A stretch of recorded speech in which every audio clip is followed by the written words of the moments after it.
Welcome to today's webinar. USP 795, Updates in Cultivating a Culture of Quality Within Your Team, is presented by Emily Durham, VP of Business Development with Revelation Pharma.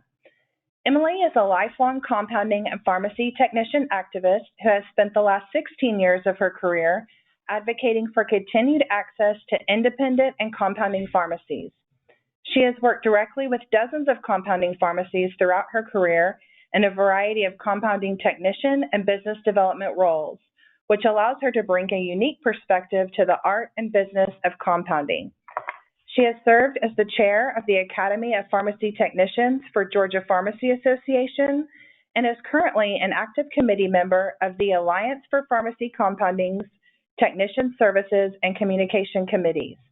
In her current role as the Vice President of Revelation Pharma's Business Development Division, she lives out her passion by educating her team and medical providers on the importance of quality compounded preparations. Today's webinar is accredited through ACPE and is worth 1 contact hour. CE credit is applied following completion of an evaluation link found on the last slide in the presentation handout. You can find the handout on the lower portion of the GoToWebinar toolbox under Handouts. We are recording this session and will include the recording and evaluation link in a follow-up email. Questions may be submitted throughout the webinar using the GoToWebinar toolbox on the right side of your screen under the Questions tab. We will answer the questions submitted following the presentation. Thank you for joining today's session. Thank you, Amy, and thank you, ARL, for putting on these wonderful free CE webinars for the industry. We appreciate ARL's support of our community and also just to invest in the future of compounding and educating the industry as well. So we'll jump right in. Thank you, everybody, for coming and spending your afternoon with me. Hopefully this is not your lunch hour and you're supposed to be eating and relaxing. I know a lot of us here in the pharmacy world are probably working, eating, and listening to this at the same time. So thank you for spending this hour with me. There are no conflicts of interest to disclose here.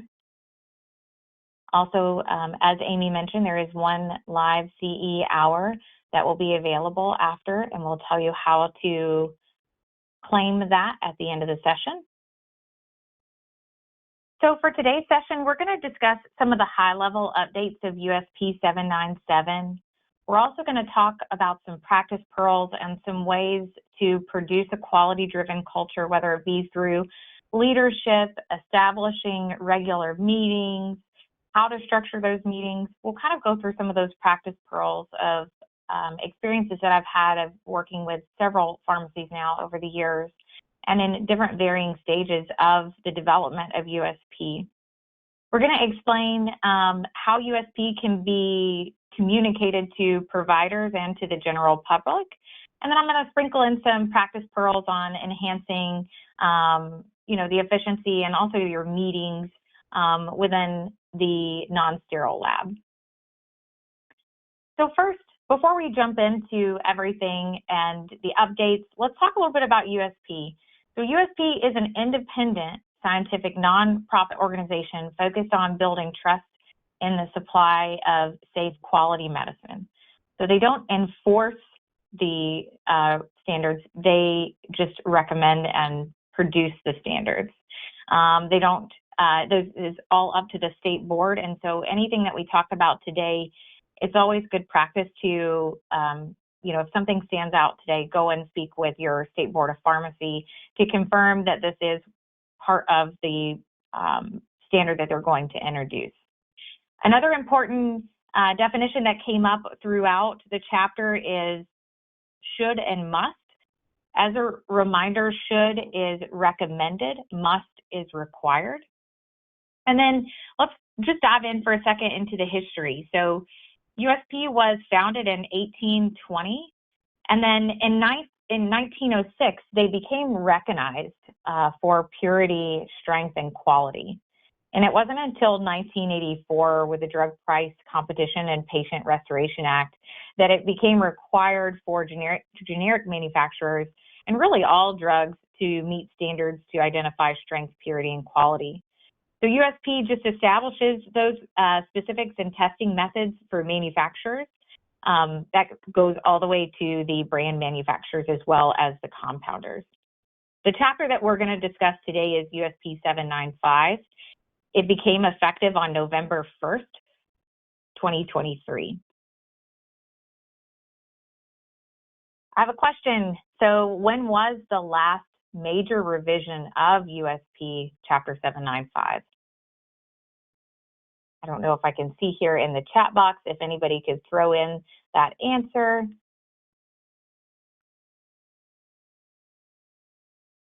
But I will go ahead and answer that question for you. The last final revision, or the last revision prior to the 2023 effective date, was in 2014. So let's jump into some of the specifics of the updates. There's now an exclusion of manufacturer products. This to me was really one of the most interesting takes. Is there's always been a debate on if reconstitution or manipulation of manufacturers are technically really considered compounding. Now this is pretty clear in the chapter. It's saying that if a commercial manufactured medication is prepared to the label's directions, then it is excluded from 795. The caveat is if you add a flavor, it could be considered a compounded product, but again, it comes down to the state level. Recently, FlavorRx, which is a flavoring organization, does have a interactive map that they're keeping updated as we roll out the states roll out their opinion on USP 795. According to their website right now, it says 88% of the pharmacies operate in states that do not enforce USP 795 standards for flavoring. However, they may have additional requirements such as labeling or changing of the BUD per state. So again, it's always best practice if you do have a question that you're going to enter or add a flavor to a manufactured product, it is good practice to go ahead and check with your state board to ensure that you are on the same page as far as what those additional requirements could be, or if it still falls within 795. One of the most important requirements, I believe, that they've introduced into the chapter, which is a huge plus to the industry and also just stepping up the quality and compliance programs that people have within their pharmacies, is adding the designated person. So now compounding pharmacies are required to designate one or more individuals to hold responsibility and accountability for the performance and operations of your lab. They're also responsible for implementing your facility's SOPs. One of the reasons why I believe this is one of the major updates in the best direction for all of compounding is that there's one neck to choke. And I know that sounds a little crass, but it's always really good practice to have a strong leader in this role and have one person responsible for ensuring that all SOPs are being followed, documentation is actually being completed, and you're standing.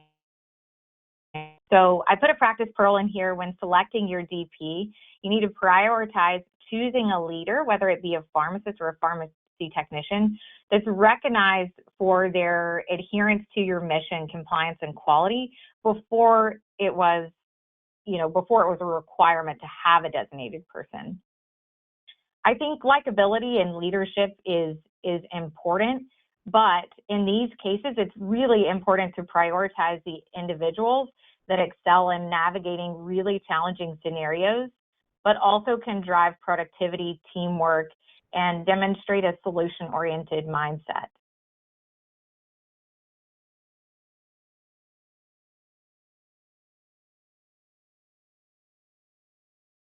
So one of the books that I'm going to discuss throughout this presentation is Extreme Ownership by Jocko Willink. We follow this as an organization, and I've read this book prior to coming to this organization briefly, but I really understood the importance of this book now, being in a leadership role. You must own everything in your world, and there's no one else to blame but you. So it's important when you are choosing this designated person that they're operating in an extreme ownership mentality. So I want to read an excerpt from the book, and I hope that you have the opportunity to purchase this for your team or for yourself. It really does hit on some very important pieces of ensuring that you yourself or your designated person or whoever you put into a leadership role operates at the highest level of extreme ownership. So when leaders who epitomize extreme ownership drive their teams to achieve a higher standard of performance, they must recognize that when it comes to standards as a leader, it's not what you preach, it's what you tolerate. When setting expectations, no matter what is being said or written, if substandard performance is accepted and no one is held accountable, and if there are no consequences, that poor performance becomes the new standard. Therefore, leaders must enforce your standards. Consequences for failing need not be immediately severe, but leaders must ensure that the tasks are repeated until higher expected standards are achieved. Leaders must push the standards in a way that encourages and enables the team to utilize extreme ownership within their departments. And then once the culture of extreme ownership is built into the team at every level, the entire team performs well, and oftentimes they perform and improve even when that leader is temporarily removed from the team. So I guess the concept is recognizing that there are no bad teams, only bad leaders. So whenever you're getting to the point and you're going to designate that person that is going to hold the responsibility of the quality of your entire department and, you know, the safety of your patients, the safety of your staff compounding the medications, it's important to choose that person very wisely. I think a lot of the times we think it's important to choose the person that's the most likable or the most relatable, but really it comes down to who's the person that can actually enforce your standards and be there and have a solution-oriented mindset.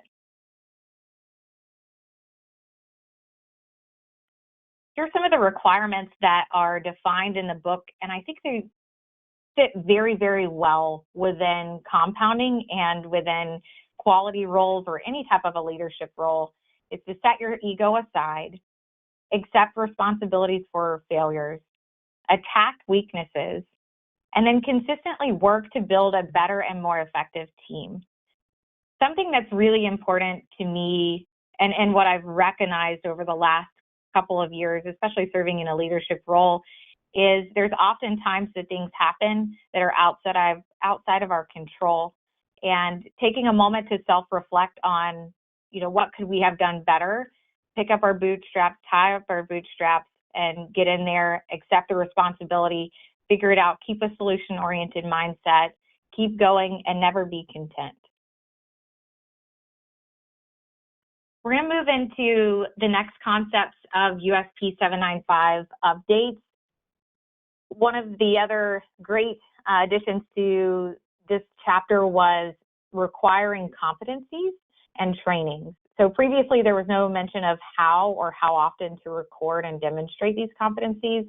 Now it's clearly defined that knowledge and competency must be documented initially and then every 12 months.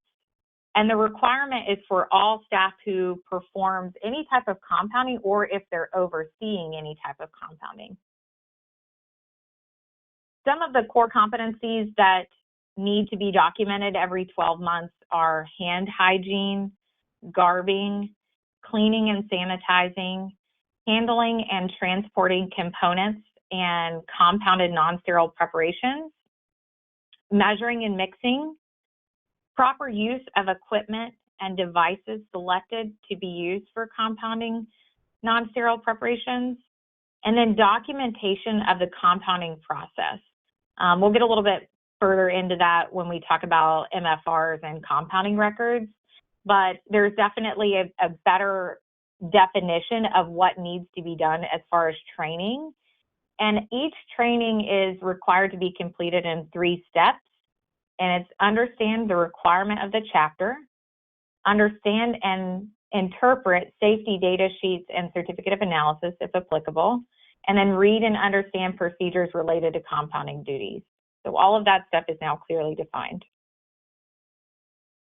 In a quality-driven culture, it's very difficult to make things stick. So the next recommended read for anybody that's serving into a role where you have to implement training, implement new processes, one of the pitfalls of my last couple of years in leadership is becoming more clear and simplistic with the way that I ask for a request, or I build a SOP, or I build a new strategy or program. I've learned really, really quickly that, in order to make some of these things stick, I've had to dig deeper into myself, not only to reflect on what has worked and what hasn't worked, but making sure that as a leader, you are putting out ideas, or you are structuring your ideas or requests in a way that makes sense for the other person. I highly recommend the book called Made to Stick by Chip and Dan Heath. There's a lot of great examples of how to communicate with your team, but also how to implement something new. A lot of the changes in USP require you to put a significant investment of time within your quality department and your team and training. So, making sure that you have ideas that stick and procedures stick. This is a really important concept, and I think a great read for anybody that's serving in a designated person role. So some of the principles of making an idea stick are outlined are simplicity, unexpectedness, concreteness, credibility, emotions, and stories. So for an idea to stick and for it to be useful and lasting, it's important to make sure that they pay attention, they understand and remember it, they agree and believe in it, they care, and they're able to act on it. And so I wanted to get into a couple examples and case studies that are within the book that I think is an important read. So whenever you're trying to get people to understand a problem and getting your teams and people to care about the problem, we're going to define these in a symptom and a solution. So our team is so apathetic. No one seems fired up about this problem. The solution? Remember the Mother Teresa effect. People care more about individuals than they do abstracts. Tell them in Spring Challenge plot or a creativity plot story. Tap into their senses to help them identify it, like don't mess with Texas ads, which suggest that not littering was a Texas thing to do. Getting them involved and connected to the other side of what they're doing is really important in order to make an idea stick. So whether it be the reason why we have a shorter BUD is because this product contains a water activity which could increase the microbial count, which could impact a patient, or the quality of the product and the degradation of the product. Building that story and that why in a very simple way to letting your team know what they do has gravity and weight and is important and has an impact on someone else is a great way to make an idea stick. One of the next most important things in building a quality-focused culture is meetings. So establish a reoccurring quality meeting, to me, is one of the most important things that any pharmacy of any size could implement. Whether that be a quarterly meeting, an annual meeting, a biannual meeting, it's very important to go ahead and set your schedule for the year. So it's quarter one, it's coming up at the end of the quarter one, actually. It's a great time to go ahead and set your meetings, whether you decide to do biannual, quarterly, every 2 weeks, however it works best for your team. It also depends on the size of your pharmacy. Do not reschedule, and also you need to make it required. Publicly post and promote it as a company-wide event. I think what you can do is, since it is a heavy topic, you're going to be talking about challenges, mistakes, things that are outside of your control, or things that are going to require extra work or extra effort. I think the least that you could do is make it a little bit more of a company-wide fun environment that they want to come and they want to get engaged and they want to talk about it. Some ideas that got thrown around amongst our team is, whether it be a potluck opportunity or buy a meal, make it a themed event, make it fun, maybe build it around a holiday so that you can dress up or have a specific treat there, something to make it fun for the team, but also creating that open environment and an open dialogue to where they want to get involved in quality and they want to understand how they perform. The participants should be all staff, including sales and marketing. So if you have a sales and marketing team, it's extremely important for them to be engaged in what quality is for your store, also what these SOPs are. That way they're able to go out into the field and they're able to present back to the physicians and patients, if they're patient-facing, what quality is and how you practice it and how you roll it out within your stores. The format can be virtual or in person. I think in person is always better. We live in a virtual world now, so more than likely a lot of people will be spread out throughout the country, or if you have the opportunity to do in person, I'd highly recommend it that way. A presentation, providing case studies, and required reads in advance is always great in order to have a fruitful conversation. So some of the meeting agenda items that I feel like are very important and something that we've practiced, and I've practiced in several different facilities now throughout the years, is having a good quality agenda makes or breaks the entire meeting. Also, the tone of the meeting, interactive meetings, the length of the meeting, all can have an impact on how well the staff gets engaged. I think, 1 hour for a small store is a possibility, but as you start to add multiple employees in there, multiple opinions in there, I would budget for a little bit more time than you anticipate with a buffer, whether that can be a Saturday morning or if it could be, a lunch hour, or if you need to spread it across 2 days during a lunch hour and make it kind of a multi-day event, multi-part event. The most important thing I think to review at a high level is any variances that you've had. So if you're tracking your variances in a quality management system or Google form, making sure that you put that information within a slideshow. It's very easy to pull up an Excel spreadsheet if you need to, or if you're able to have a quality management system that builds out really nice pie charts. Having that stuff readily available to share with the team and be transparent, I think creates an even better culture.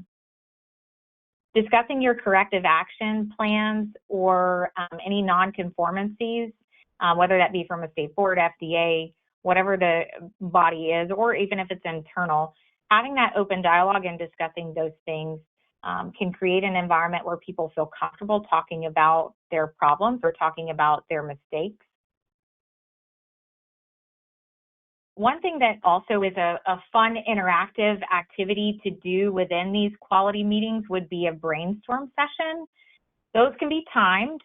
They need to be open forum. They need to allow for everyone to have the opportunity to speak. Even the folks that don't want to speak, you can potentially provoke a question, keep it open-ended, start to allow them to speak.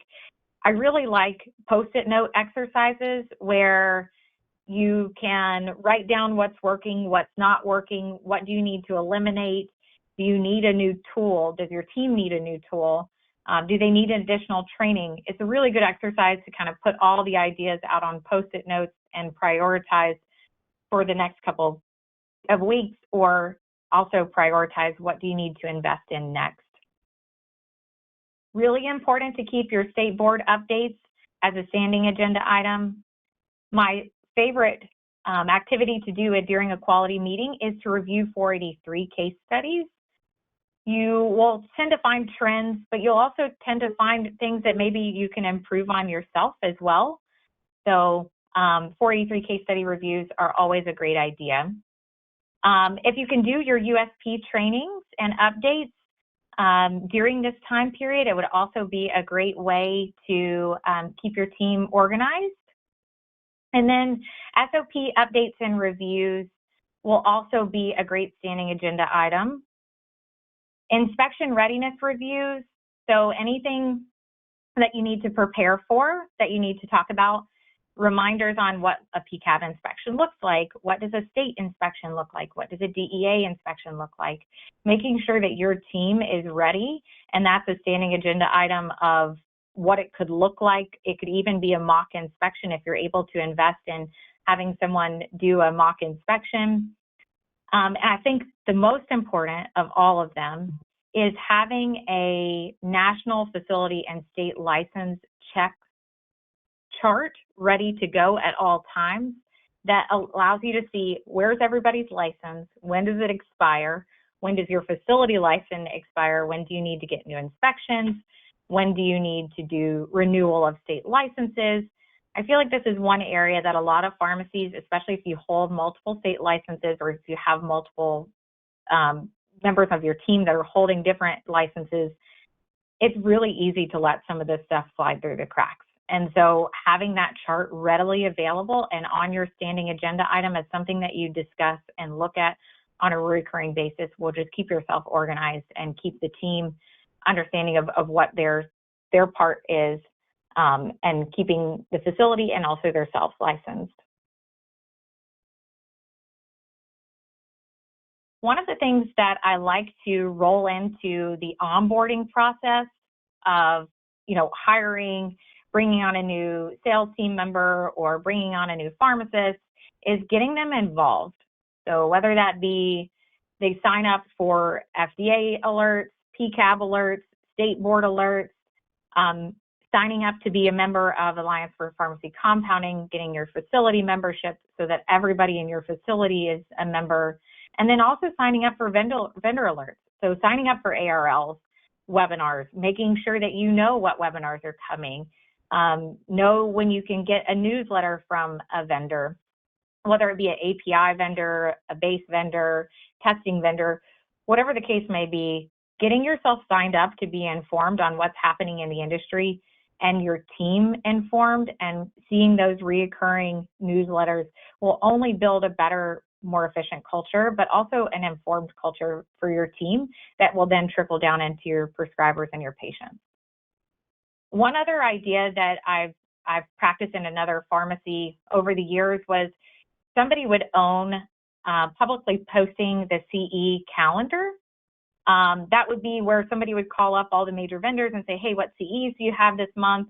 Okay, great. They'll put them all onto a calendar, and then everybody has a rolling calendar of events that are coming each month so that way they're staying informed. If you're doing your regular quality meetings and you have that chart available, you know when your expiration date is coming up and you know when your CE is due. So there really should be no excuse if you have that person that owns that process, and that could be your designated person too. Your designated person could also prepare the documents of the links of the organizations that you want them to stay involved in, and also you want them to be interconnected with throughout their duration of employment with you. And you can see here, it's super simple to sign up for the compounding alerts on the FDA website. It's really easy to sign up for all of these newsletters now on the web and any vendor that you have. Another book that I highly recommend reading is The Culture Code, and it's the secret of highly successful groups. And a lot of the time when you're implementing new processes or new procedures, it's really difficult to present hard information, or if somebody's made a mistake, it's difficult to present hard information to them. And so one of the books, or one of the concepts in the Culture Code, is about presenting information back to your team. And there's something called the concept of the belonging cues. And essentially what it means is that it's a way of presenting your magical feedback. So there was a study that was done by Stanford, Yale, and Columbia on middle school students. And they all wrote an essay, and then after which the provider or the teacher provided them with different kinds of feedback.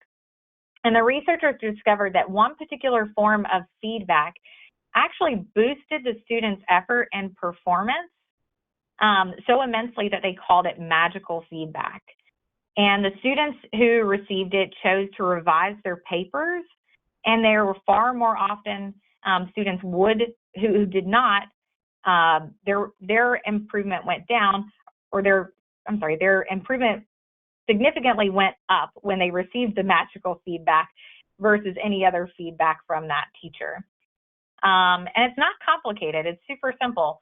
So the core pieces of that feedback was, you're part of a group, this group is special, we have high standards here, and I believe you can reach these standards. And a way that this was presented back, and it's 19 words, it's the simplest 19 words. I'm giving you these comments because I have very high expectations and I know you can reach them. And that's it. None of these words contain any information on how they can improve, yet they're powerful enough to deliver these belonging cues that we just discussed in order for them to say, hey, this is a safe place. We're all here to improve and we're all here to get better. And, even just the delivery of something, delivery of information that is difficult can be done in a very positive and productive way that sets your expectations as a team. You have high expectations and you know that that person can reach them. So go a little bit further into some of the additional USP updates here. Visual inspection is also called out. So all CNSPs must be visibly inspected prior to packaging and prior to the final dispensing. Container closure integrity should also be considered as well. I think what was really interesting when I was talking with the team and we were preparing for this presentation, one of the practice pearls was, don't forget the sensory evaluation or the organoleptics of, compounding itself. So, what is a compound supposed to smell like? What is it supposed to look like? What's the color? What's the texture? All of these things are very important, and I think we tend to forget that before we do a final dispensing. And I think, the easiest way to build this into your culture is just reminding your team, hey, check the tops of the caps. Look at the color of the compound itself. Does it match what the organoleptics of your master record formula, master record formulary states? Just making sure you take that extra step to present a quality, pharmaceutically elegant product to your patient is extremely important, and it's also called out in USP. Some other updates that are important to mention are designated compounding areas are required. Not saying that it needs to be done in a separate room, but it does need to be designated. Temperature monitoring is also required. There's a new cleaning chart. And then also master record formulation and compounding records changed from a should to a must. And then if you do have any types of enclosures, they must be recertified every 12 months.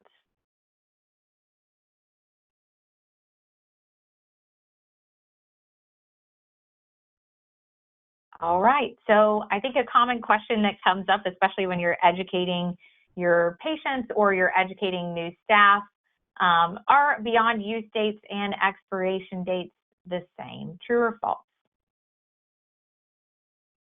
The answer is false. They are not used interchangeably. A beyond use date is tied directly to a compounded product, which is dictated by USP, and then expiration dates are set by manufacturers.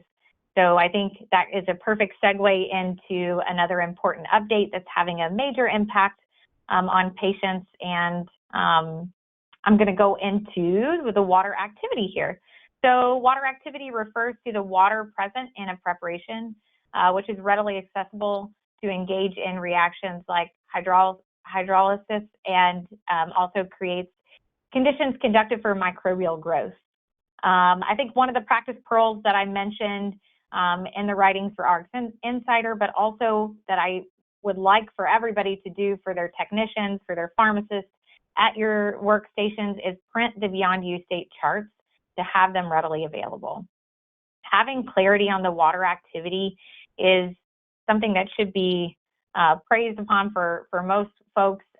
It makes it easier if there's an absence of any stability indicating information, or an NF monograph is absent, having this chart readily available is really helpful, and I think it makes us move a lot faster within our compounding processes. Printing those charts is very important. I would love to put them next to every computer just so that they're there and there's no questions. Beyond use dates have changed, whether it be aqueous or a non-aqueous dosage form. They're anywhere between 14 and 180 days now. Prior to this, it was 14 days to 6 months or 180 days. Now there's just one extra designation here. It's non-preserved aqueous is 14 days. Preserved aqueous is 35 days. Non-aqueous dosage forms is 90 days. And then your solid dosage forms are 180 days. Some considerations of a practice pro would be to lean on your vendors and discuss additional needs for testing or need for additional testing. Bracketed studies are allowed within USP 795, so that's helpful on some of your compounded creams that maybe you're doing a variety of different strengths. And then educate your team on how to review the master formula record, and then what's the process for updating it. I think a lot of folks are still working through this piece of USP because most of the time you have 35,000 formulas that you need to update, and just having that game plan ready for your team, explaining how you're going to update these records, how you want to have it prepared. I will say some advice that I received that I thought was really quality from one of our teams is they had a game plan ready for inspection. So they knew it was going to be a heavy feat. So they prepared a write-up of exactly what they were going to do at what points, and they would have that ready to go for the inspection of what MFRs they were going to get completed at what time points, what the template would look like to make it easier for them to speed through these MFRs and keep it all consistent. So having a game plan ready, especially for your regulators coming in, is going to be very critical over the next year as a lot of the state boards are getting ready to start enforcing USP 795. Educating your providers and patients. Some advice that I have for educating providers and patients is really just to have an elevator speech prepared for your team. Be clear and concise. Let them know exactly what the regulations are and why we have them. Explain what water activity is in a nutshell. You don't need to get too crazy. When you talk to providers or patients, they're probably going to glaze over if you go over 30 seconds of explaining what these updates are and how they impact them. So I think having two different elevator speeches prepared, whether it be, maybe they're getting a product right now that's going to be changing from, what you had listed as a 90-day down to a 30-day. How do you tell a patient that? The key is being clear and concise. So don't try to get too scientific, but give them the high-level facts and let them know that you're a problem solver. That's what we do best in compounding. We're problem solvers. We look for alternative ways to make the dosage forms, get different types of bases, really custom tailor these things. And so it's getting back to the basics of compounders. Compounders themselves, we're problem solvers. Create a vendor chart and have their contact information readily available in case any questions arise. And I think this goes for providers, patients, and for your staff. Have a clear direction of who to call when there's a question that arises. A lot of the times, if you have to change the base on a cream or if you're changing the dosage form completely, your patients and providers are going to have a lot of questions. So having that vendor chart ready to go so that you can ask those questions and you can get your providers and patients the right answers will help you be more efficient. Create a handout for both channels. So for your providers and your patients, I would go ahead and have a statement prepared, sign it, make it official, make a lot of copies, have it there, and don't be afraid to be ahead of your peers. It pays off to be the trailblazer and the luminary in the long run. So, if your competitor down the street is not practicing the way that you practice at the highest, then It's okay to be the trailblazer. In the end, if you're transparent, you're clear, you educate that patient and provider, you're going to be way ahead of your competitors and team.